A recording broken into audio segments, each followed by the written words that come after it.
everyone. My name is Sarah. I'm 28. I'm currently living in Germany, Berlin. I'm a Nigerian-born, German-raised storyteller, photographer, writer, whatever you call it. And yeah, I'm really excited to be here. And yeah. It's good to hear.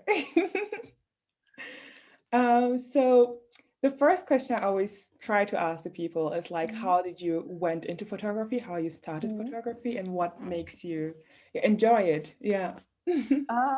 I guess I've been photographing for 10 years, 10, yeah. So my Mhm. first camera was, I don't know if you know, like a very small digital pink, hot pink camera, Wow. from 2008, 6, like everyone had it with very, very bad pixels.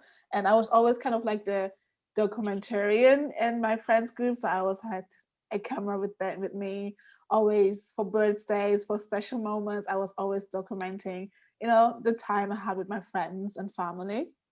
And then my mom got a bridge camera. It's kind of like a bridge between a DSLR and a digital. And I was just like going crazy. I was just photographing everything from landscape to people. I was just trying to find, my style. And then I started blogging um, back in 2000, I don't know, like, 16, 17. And I didn't really know what that was. It was just, just to put out my photographies, and it was mainly just me showing my style, how fashion bloggers style. And that's how I, got a better camera, learned a bit more about Photoshop and Illustrator and all that. And then after time, I was just kind of sick of photographing just myself. Mhm. I did some side gigs with other people, but I was just wanted to kind of explore it more and put the lens away from myself and be a bit more behind the lens. Mhm. And I actually started really taking it seriously when I moved to Tokyo 3 years ago. That's when I kind of maybe found my style or found my purpose in photography. Did my first exhibition there, did my second exhibition there. Nice. Yeah, it was amazing, and just had a lot of storytelling aspect there, and really Mhm. connected to my roots because there were so many expats in Tokyo, coming from all over the place. Some are from Nigeria, some obviously American, some from Mozambique. It was really just a diaspora mix, and I was really interested in documenting that, but also the Japanese culture and finding, what was what made Japan so Japanese, or why are Black people in Japan in Tokyo. And I did my master thesis also on photography related stuff. So it Mhm. was the female gaze. I don't know if you heard about Of that. course, yes. The Mhm. female gaze and female Japanese photographers. So I explored what the female gaze is and how that's reflected in Japanese photography, especially from the female perspective. And yeah, I just took that theory and kind of applied to my own projects. And because I was always interested at the side with feminist perspective, Mhm. I always had a feminist perspective in all my arts. So I kind of like, combine my two interests together. And yeah, that's how everything led to one another. That sounds so interesting. It's like it kind of felt like the moment you moved to Tokyo kind of made you see the world a bit different. Could Yeah. it that be maybe? Yeah, definitely. Yeah, definitely. Because I was so, I mean, I lived in Australia. That was different. That was more like a personal, very deep travel. But Japan was really a eye opener, and people are very supportive there. Hmm. Very, very supportive. Like, friends I've met maybe just like 2, 3, 4 months. They're like, yo, do this, do that. And my first exhibition, I thought no one was gonna come because I literally didn't know no one. But there was so many people that showed up, and people wants to work with me. I was like, okay, take this photography. And I was really motivated to just, do more and more and more. So Yeah. what is like your goal with photography? It kind of, yeah. My goal with photography, I wouldn't say I would be a full-time photographer per se. It would Mhm. always be a hobby or even more like a side business, side Mhm. activity I will always do because I always have a camera. Um, the last 2 months, not 2 years, I started film photography. So Oh, I've been mhm. interested in that. So I've been doing a lot of film photography and just looking at photography more in a technical way. And my goal is just to keep photographing and just hone my craft and just keep developing my style. That's a good goal. Yeah. Um, so it kind of again leads again to the next question. So I mean, you said that you want to kind of, continue to on the journey to explore your style. So what would you describe your style at the moment? Yeah. I would say it's really more documentary style. It Mhm. has always been a kind of documentary style, documentary and portrait, a bit of fashion as well. But it always has a storytelling aspect to it. So I never take a picture without no reason. So there's always, even if it's just a portrait, it has a deeper meaning and it has a story behind it that I'm trying to convey and tell.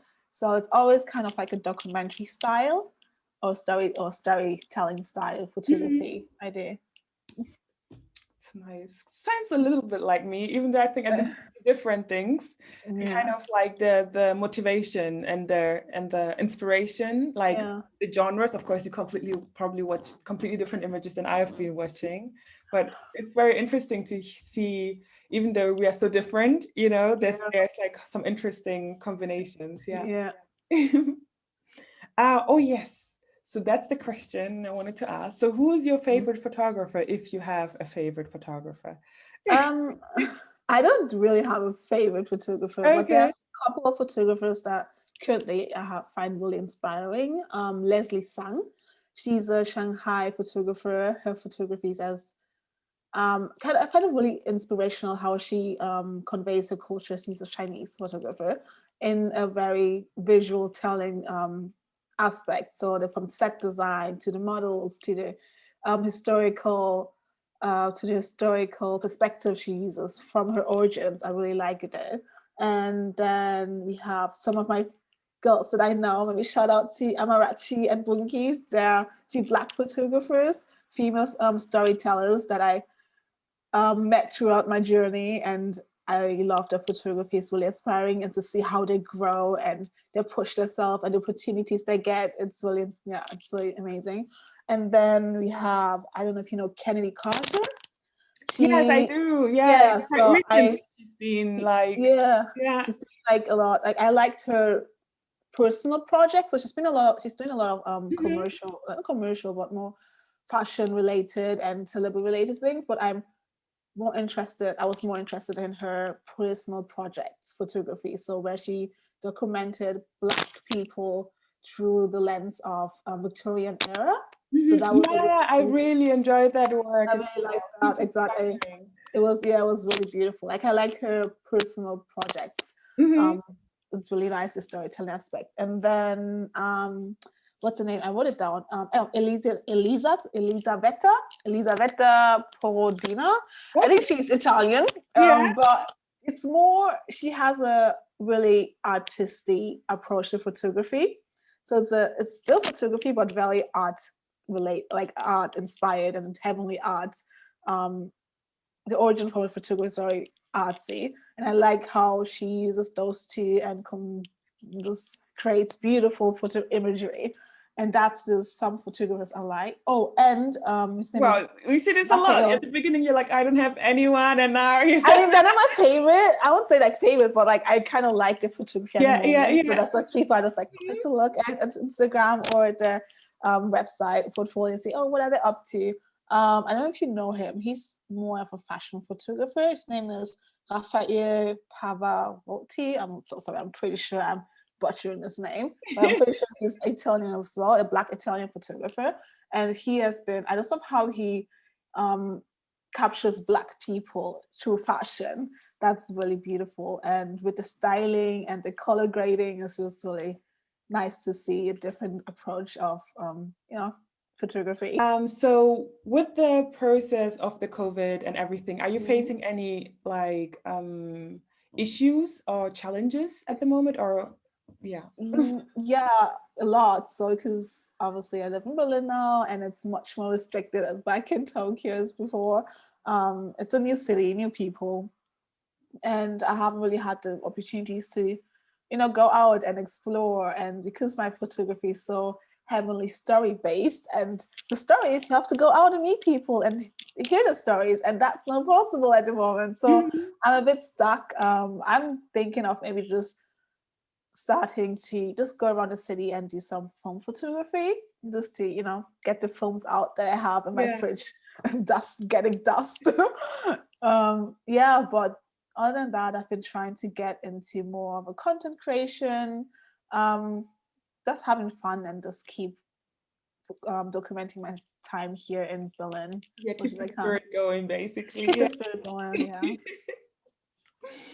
Um, so with those challenges, are there like, well, let's say Corona is not happening, Mm. are there any type of photographs you want to take, like a dream photo shoot you have in your mind where you're like, okay, I really need to do it one time in my life, but I haven't done it just yet?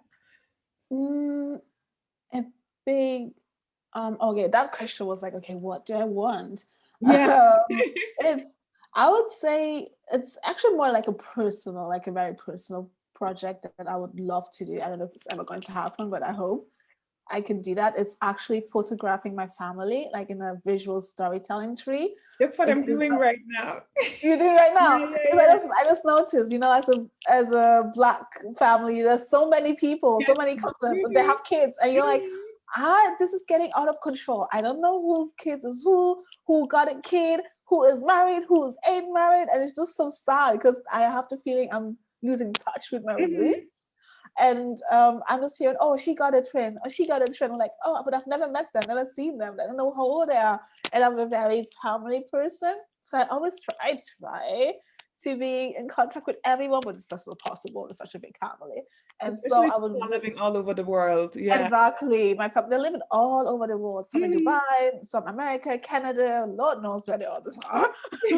So I would really love to, visit them and just take a family portrait and kind of like, link it up, because if their kids are going to be older, they would know that they had an auntie or like a great auntie or whatever I Mhm. have in Germany. Or you know what I mean? They're just gonna lose touch with their own roots as well. So I would Mhm. really love to have a family tree, but like a visual family tree. So instead of just names, where you can't really, have the dots, but actually have pictures of them, and then you can actually see the resemblance of your family. You're like, oh my god, she looks like my little sister, or like, Yeah. oh my gosh, looks like my cousin, and they're like related in a really weird kind of way.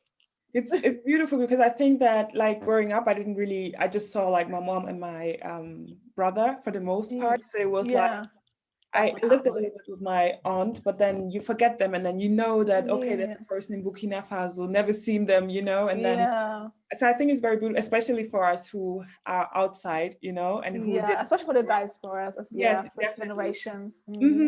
And who didn't That's really live in a stable place like for a mm, long time. Yeah. exactly. Yeah, that would be really cool if you could do that. um, so we are at the last question Oh, already. that was fast. Oh, no, no, no. Oh, that's Well, fast. actually, yes. So the question is, what advice would you give your younger self in the creative I field? Yeah. so I was thinking about this question for a really long time, because I was like, Hmm. okay, what would 20 years old Sarah, even 18, 17 year old Sarah would want to hear? Like, what was my struggles? What was I struggling with 17? And I was like, oh, there was so much. With 17, you think like everyone hates you, and your problem is like the biggest thing ever. Um, I would tell her, I mean, that the closer she gets to her true authentic self, the closer she gets to finding her own truth and purpose, if that makes sense. Because it's just being, especially when you're 17, 18, you get so much influence from outside of people, and you think you have to represent that person they want you to be, Hmm. and you get lost of kind of like, because that's how I felt. I was lost. I was like, okay, am I going to be this, am I this? My parents want me to be this, but then the people I surround myself, they want me to be this. And the one thing, the biggest lessons I learned is to cut off people. So Hmm. to stop accepting verbal apologies and stop demanding change behaviors, and just really surround myself with people that are on the same frequency as I am. That, the souls are humble, like, okay, this person, she might be a bit, but her soul is humble. She's a good person, and surround yourself with those positive energies, and to just trust in God, because the only person you have to earn trust in is God. Anything else, whatever. Yeah, I mean, I would have loved to hear that from someone, but you know how life goes. It's not that easy, unfortunately. No. But would you like to introduce your images that you brought me, like that you brought to this chat? Like, could you introduce the first Yes. image? Yeah. Okay, the first image is from my second exhibition. Mm-hmm. It's one of my good friends. Her name is Buki, and she lives in Tokyo. She still lives in Tokyo, and I just love this image because it's just represents Black joy. Mm-hmm. It's just, I don't know. Every time I look at it, I'm just happy and just feel really frizzy inside, and Yeah, she's that's just beautiful. It's just it's just beautiful, and her smile, it just brings a smile to your face. That, and then what was the where was the other image? 1 second. it's There, all good. this one here. Mm-hmm. I took with my friend. Her name is Rachel, also from Mm-hmm. Tokyo. And we did that in my bathroom in Tokyo, my little apartment. Here, let me show you all the pictures. I want to see. Ah, okay, nice. Yeah, really So you cool. were like in the bathroom, basically, Yeah, we went right? in the bathroom. Yeah. And in the bath, in the bathroom, in the bath. Yeah, in the bathtub. Yeah, exactly. And we were like, trying to take my little bath. Mm. It was a really intimate and really fun shoot because she had like this new haircut. I was like, oh, do you want to do this? And it could be really fun. And yeah, I really liked how the images came out. And then okay, there was one more. Ooh, which one was it again? It was like the Okay, one with the baby. yes, I'm trying to find it. Oh, okay. Like, there is it.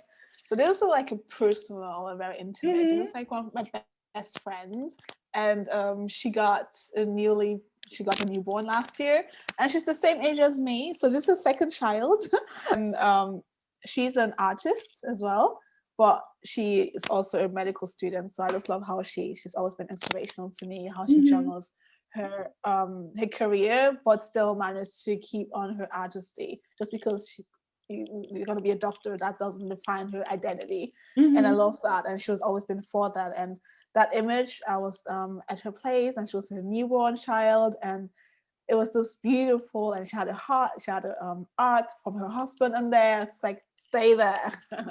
Let me capture this special moment. And yeah, every time I look at it, it's just with a lot of warmth. Oh, that's so nice. Mhm. But I think it's so interesting because all three images, they're so different. It kind of shows like Yeah, what type of a multifaceted photographer you are, because you just yeah. don't like it's so interesting to see a photographer who is so Mm, like diverse in its approach and how to see yeah, people. And I think that's very yeah. interesting.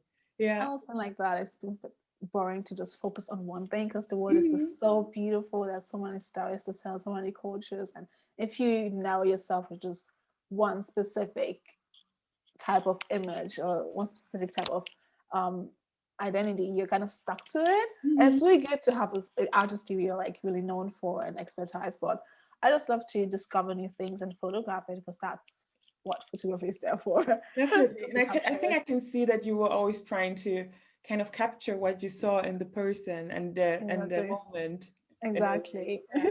Cool, because I think for me it's always super interesting to get to know other people and the way Yeah. they think and work. Of course, it's just like a glimpse of who you really are, Yeah. but it's just I think it's just always very inspiring to hear the way you are working and then the way you're moving around and yeah, that you're kind of starting a new journey again, and that's Yeah. cool. Yeah.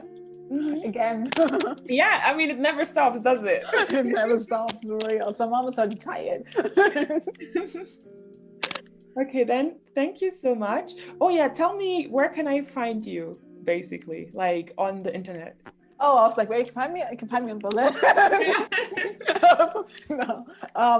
On Instagram mainly. I'm Okay. currently working on my new website, but it's gonna take a bit because perfectionist. Serah Alabi, that's it. Okay, perfect. Then thank you so much for being here. Thanks for having And me. yeah,